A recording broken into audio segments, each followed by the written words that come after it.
It is currently 15 degrees in England. You know what that means? That means beer, and then promptly following the beer, calisthenics. Today we're learning skin the cat. So to begin, you want to train your dead hang. You want to aim for 10 to 30 seconds. This is just so that you don't fall off the bar and land flat on your head. Once you've learned 10 to 30 seconds of a dead hang, you want to move on to hanging knee raises.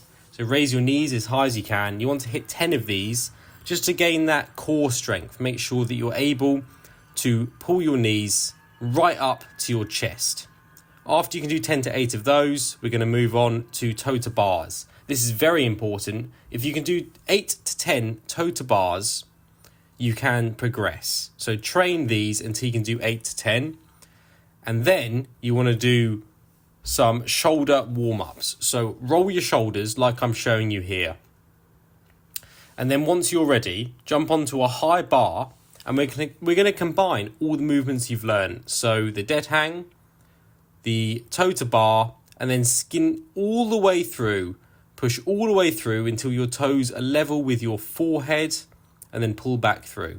And that is a skin the cat. That is your first skin the cat. It's an early calisthenics move and it's a fantastic skill to learn. And now, hopefully you can do it for reps. Refer to this video if you need to learn the progressions. And like I'm showing here, you can go from a skin the cat into a one leg front lever. There's a lot you can do with it. It's a fantastic skill to learn. So get cracking. Let me know if you can do it. Post comments below. I'll see you in the next one.